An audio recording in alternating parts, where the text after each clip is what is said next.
পশ্চিমবঙ্গ হুম, সরকার যে তৃণমূল সরকার যে ছিল তাদের ভরাডুবি এবং দুর্নীতির কারণেই কিন্তু মানুষ আজকে পরিবর্তন চেয়েছে। হুম। নতুন সরকার সংখ্যালঘুদের প্রতি কি রূপ আচরণ করবে বলে মনে হয়? তিনি মুখ্যমন্ত্রী হলেন মাননীয় শুভেন্দু অধিকারী। এখন নতুন করে তিনি যেটা বলছেন এবং আমরাও যেটা আশা করি, তিনি সকলের মুখ্যমন্ত্রী হয়ে থাকুন, সমস্ত রাজ্যবাসী মুখ্যমন্ত্রী। তিনি একটা সেকশনের মানুষের নয়, একটা ধর্মের মানুষের নয়। এটা সাংবিধানিক ব্যবস্থা।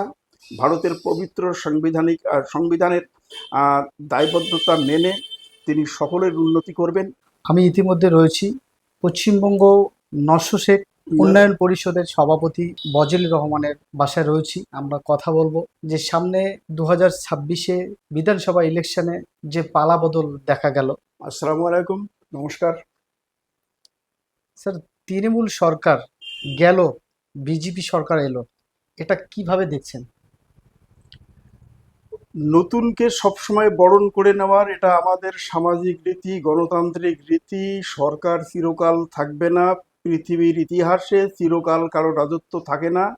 ইতিহাসের বহু বহু সাম্রাজ্য, দিগ্বিজয়ী বীর সবাইকে একদিন কালের নিয়মে চলে যেতে হয়। আর আমাদের এখানে গণতান্ত্রিক দেশ, মানুষের রায় সবাইকে মেনে নিতে হবে, সাংবিধানিক ব্যবস্থা সবাইকে মেনে নিতে হবে। কারো মন খারাপ হবে, কেউ বেশি উল্লসিত হবে, কিন্তু এটাই আমাদের সিস্টেম। নতুন সরকারকে মানুষ ভোট দিয়ে তাদেরকে স্বাগত জানিয়েছে, তারা আজকে দায়িত্ব নিয়েছেন। সেই অনুযায়ী আমরাও নতুন সরকারকে আমাদের সংগঠনের পক্ষ থেকে আমরা স্বাগত জানাই, শুভেচ্ছা জানাই। তারা জনসাধারণের মঙ্গলের জন্য তারা কাজ করুক। এই যে তৃণমূল সরকার যে দামামা ছিল, হুম। তৃণমূল সরকার হেরে যাওয়ার কি কারণ মনে হচ্ছে?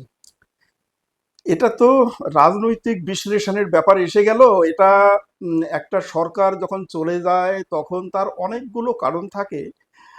আমরা যদি খুব সংক্ষেপে এখানে বলি যে তার মধ্যে প্রথম একটা কারণ, বিভিন্ন এক্সপার্টদের কাছ থেকে শুনেছি, আমরাও চোখে দেখেছি, এসআইআরে একটা 35 লক্ষ লোকের বৈধ নাগরিকের নাম বাতিল।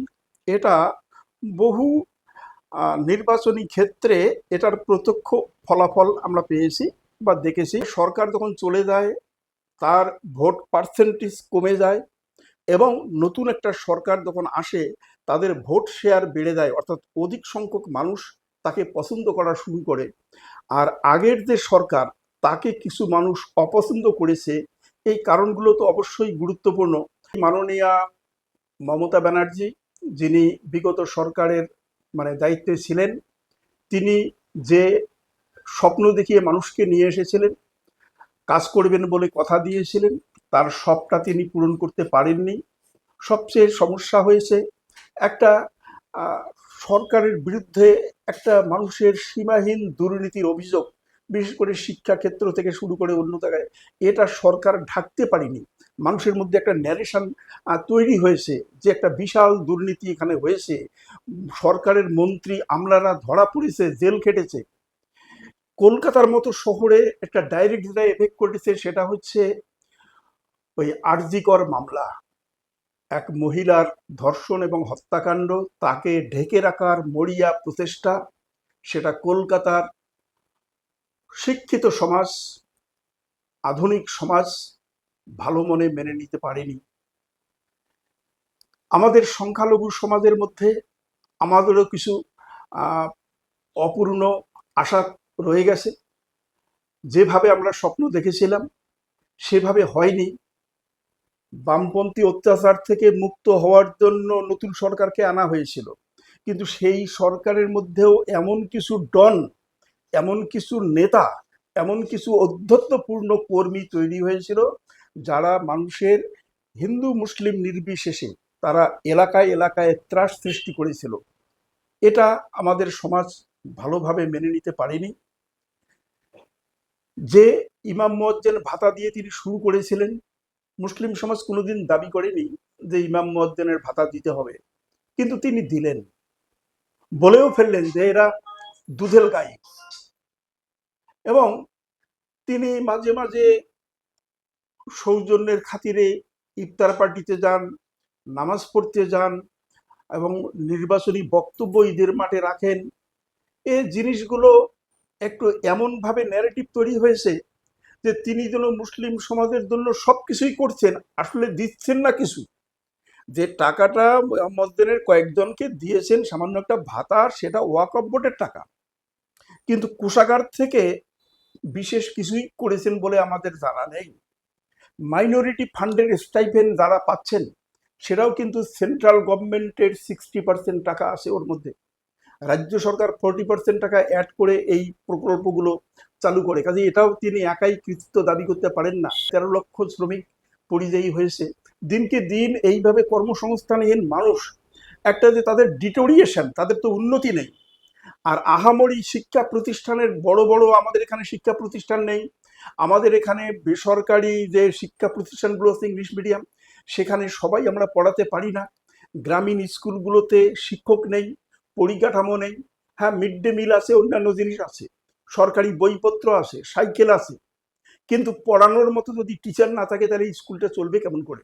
কাজে শিক্ষা দীক্ষার দিক থেকেও আমরা পিছিয়ে গেলাম, চাকরির বাজারেও আমরা পিছিয়ে গেলাম। ওয়াকফ আইন নিয়ে তিনি যেটা কথা বলেছিলেন সেটাও রক্ষা করতে পারেননি, এমনকি মুসলিম সমাজকে আন্দোলনও করতে দেননি, হুমকি দিয়েছেন। এসআইআর করতে দেবো না বলে হুমকি দিলেন, কিন্তু এসআইআর এর জন্য শেষ পর্যন্ত যে কয়েকজন লোক মালদায় আন্দোলন করলেন তাদেরকে তিনি অ্যারেস্ট করে এমন হুমকি দিলেন, এমন থ্রেটিং দিলেন, বিশাল মুসলিম সমাজের মানুষ এতে অসন্তুষ্ট হয়ে পড়লেন। আমরা উত্তরবঙ্গের নস্য শেখ জনসমাজ, আমরা সরকারের কাছে কি চেয়েছিলাম যে আমরা একটা ওবিসি গ্রুপ, আমাদের একটা রাজবংশীদের মতো ডেভেলপমেন্ট বোর্ড দিন, আমাদের ভূমিপুত্রের স্বীকৃতি দিন আসামের মডেলে। এই দুটো দাবি তো আমরা করেছিলাম। 6-7 বছর থেকে ভূমিপুত্রের দাবি জানাচ্ছি, তারা কর্ণপাত করেনি। আজ পর্যন্ত কোনো নেতা, কোনো মন্ত্রী, কোনো সরকার, কোনো আমলা আমাদের সঙ্গে বৈঠক করেনি। আসামের মডেলটা তারা গ্রাহ্যই করছেন না।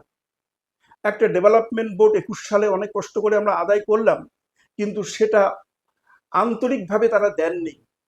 না দিয়েছেন চেয়ারম্যান, না দিয়েছেন টাকা বরাদ্দ, না করেছেন অফিস, না করেছেন পরিকাঠামো, কোনো কাজই আমরা কোনোদিন করতে পারিনি। 5 বছর ধরে একটা পঙ্গু বোর্ড নিয়ে আমরা পড়ে রয়েছি, মানুষের কল্যাণ কোনো করতে পারলাম না। পশ্চিমবঙ্গ হুম, সরকার যে তৃণমূল সরকার যে ছিল, তাদের ভরাডুবি এবং দুর্নীতির কারণেই কিন্তু মানুষ আজকে পরিবর্তন চেয়েছে। হুম। নতুন সরকার সংখ্যালঘুদের প্রতি কি রূপ আচরণ করবে বলে মনে হয়? এটা বড় খুব কঠিন জিনিস। আর বর্তমানে যারা শাসক দলে আছেন তাদের মধ্যে যিনি মুখ্যমন্ত্রী হলেন মাননীয় শুভেন্দু অধিকারী, তিনি এর আগে বিরোধী দলের নেতা ছিলেন, সেটাও একটা সাংবিধানিক পদ, কিন্তু তিনি মুসলিমদের প্রতি কিছু বিরূপ মন্তব্য করেছেন। মুসলিমদের ভোট চাই না, তাদের উন্নতি আমরা করব না, আর সবকা সাথ সবকা বিকাশ উনি মানেন না। এই ধরনের একটা ন্যারেটিভ উনি প্রচার করেছেন। এমনকি ভবানীপুরে জিতেও বলেছেন যে মুসলমানদের ভোট আমি পাইনি। সেটা আমরা সামগ্রিকভাবে এইটুকু মনে করি, নির্বাচনের আগে নির্বাচনী কৌশল হিসেবে তারা যে কথাগুলোই বলুন না কেন সেটা বিরোধী পক্ষের জায়গায় থেকে বলেছেন। সরকারে আসার পর যদি তারা একই কথা বলেন তাহলে আমরা সেখানে অবজেকশন করব। তার এমনি তার বক্তব্য সরকারের দায়িত্ব নেওয়ার পর থেকে তার বক্তব্য আমরা শুনেছি। আজকেও তিনি নবান্নতে ক্যাবিনেট বৈঠকের প্রথম মানে সাংবাদিক বৈঠক করলেন, সেখানে তার বক্তব্য শুনেছি। এখন নতুন করে তিনি যেটা বলছেন এবং আমরাও যেটা আশা করি, তিনি সকলের মুখ্যমন্ত্রী হয়ে থাকুন, সমস্ত রাজ্যবাসী মুখ্যমন্ত্রী। তিনি একটা সেকশনের মানুষের নয়, একটা ধর্মের মানুষের নয়। এটা সাংবিধানিক ব্যবস্থা, ভারতের পবিত্র সংবিধানের দায়বদ্ধতা মেনে তিনি সকলের উন্নতি করবেন। আমরা মুসলিম সমাজ তার কাছে বিশেষ কোনো ফ্যাসিলিটি আমরা চাচ্ছি না, তিনি সবার উন্নতি করবেন, আমাদের এখানকার মাটিটার উন্নতি করবেন, উত্তরবঙ্গের পশ্চাৎপদতা দূর করবেন, এখানে শিল্পায়ন করবেন, এখানে অন্যান্য পরিকাঠামো উন্নয়ন করবেন। তাহলেই আমরা মানুষগুলো ভালো থাকব এবং তাহলেই সবার সঙ্গে আমরা মূল স্রোতে থাকব। এটাই নতুন সরকারের কাছে প্রত্যাশা। আর এই নতুন সরকার আসার পর রেজাল্টের পর সাময়িকভাবে আমাদের কুচবিহার জেলা এবং অন্যান্য জেলাতে নির্বাচনী উত্তর যে কতগুলো অশান্তি সেটা হয়েছে।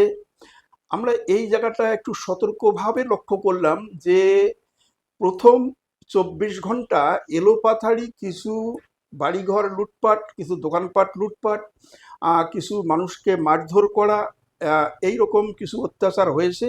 কোন কোন জায়গাগুলো, যেগুলো গ্রামীণ এলাকা নিরাপত্তাহীন জায়গায়, আর শহরে যেগুলো হয়েছে সেগুলো পার্টি অফিস দখল করা ইত্যাদি। কিন্তু গ্রামীণ এলাকায় যখনই এইরকম অশান্তিগুলো হয়েছে, বিশেষ করে কুচবিহার জেলার দিনহাটা সাব ডিভিশনে সবচেয়ে বেশি হয়েছে। সেখানকার লোকের বোধহয় রোষ একটু বেশি ছিল, এবং এটা রাজনৈতিক বিদ্বেষ পার হয়ে মাঝে মাঝে একটু সাম্প্রদায়িক বিদ্বেষে পরিণত হয়েছিল। তো খবরগুলো পাওয়ার মাত্রই আমি ব্যক্তিগতভাবে সংগঠনের পক্ষ থেকে নবনির্বাচিত যারা এমএলএ ছিলেন, বিশেষ করে অজয় রায় মহাশয়, লোক মারফত তার সঙ্গে যোগাযোগ করি, অন্যান্য বিধায়কদের সঙ্গে যোগাযোগ করি, এখানকার সংগঠনের সঙ্গে যোগাযোগ করি, দিনহাটা প্রশাসনের সঙ্গে যোগাযোগ করি। তারা দেনান্দেন, এই বিশেষ করে অজয়বাবু, উনি গাড়ি নিয়ে বেরিয়ে সমস্ত এলাকায় ঘুরে ঘুরে মানুষকে শান্ত করেছেন, ভিডিও বার্তা দিয়েছেন। কুচবিহার জেলার যিনি বিজেপি সভাপতি মিস্টার বর্মন, তিনিও ভিডিও ক্লিপিং করে মানুষের কাছে শান্তি স্থাপনের আবেদন করেছেন। পশ্চিমবঙ্গের রাজ্য বিজেপি সভাপতি, তিনিও মানুষকে শান্ত থাকার আবেদন করেছেন। মুহূর্তের মধ্যে তাদের এই সক্রিয় ভূমিকা 48 ঘন্টার মধ্যে প্রায় থেমে গেল। এটা আমাদের কাছে খুব ভালো দিক। এটা জানি না, আমরা কল্পনা করে বলতেও চাই না, হয়তো অন্য পক্ষ জিতলে এর চেয়েও বেশিও হতে পারত, এই সমান সমান হতে পারত। কিন্তু নির্বাচনোত্তর পরিস্থিতি, এখানকার একটা সংস্কৃতি, এটাকে আমরা নির্বাচনের সময়কালের বিষয় হিসেবে ধরব। নির্বাচনে আমাদের দেশে হিংসার কোনো জায়গা নেই গণতান্ত্রিক ব্যবস্থায়। এখানে যারাই অশান্তি করবে তারাই আইনত ভিক্টিমাইজড হবেন। আমাদের সমাজের কিছু মুসলিম সম্প্রদায়ের মানুষ তারা গুজবে কান দেয়, এবং এই সময়টাই আমরা অদ্ভুতভাবে লক্ষ্য করেছি যে হয়তো বাংলাদেশের কোনো জায়গা থেকে অন্য কোনো জায়গা থেকে একটা মানে একটা মানে সন্ত্রাস তৈরি করার মনোবৃত্তি নিয়ে একটা গ্রুপ ফেক ভিডিও বাজারে ছাড়ছেন। এই যে অমুকটা জ্বলে গেল, এই যে মসজিদ জ্বলে গেল, তাড়াতাড়ি তাড়াতাড়ি শেয়ার করে যান, মুসলিমরা অত্যাচারিত। আমি খবর নিয়ে দেখলাম এর অধিকাংশই ভুয়া, ফেক। এই গুজবে আপনারা কেউ কান দেবেন না। সবার কাছে আমাদের এইটাই অনুরোধ। সরকার, তারা সংখ্যালঘু সমাজকে আশ্বস্ত করেছেন, তাদের পাশে দাঁড়িয়েছেন, ভিক্টিমাইজদের বিরুদ্ধে তারা মোকাবিলা করেছেন। এটাই আমাদের কাছে আশার বাণী। আগামী দিনে আমাদের প্রত্যাশা, আমাদের আশা আকাঙ্ক্ষা, এখানকার উন্নতি, উত্তরবঙ্গের ইতিহাস, উত্তরবঙ্গের ভাষা, কামতাপুরী ভাষা, এখানকার কামতাপুর কুচবিহারের ইতিহাস, এগুলো যাতে মর্যাদা পায়, মানুষের রাজনৈতিক আশা আকাঙ্ক্ষা, স্বাধিকারের অধিকার, এগুলো যাতে মর্যাদা পায়, আর সেটাই নতুন সরকারের কাছে আমরা আবেদন জানাবো।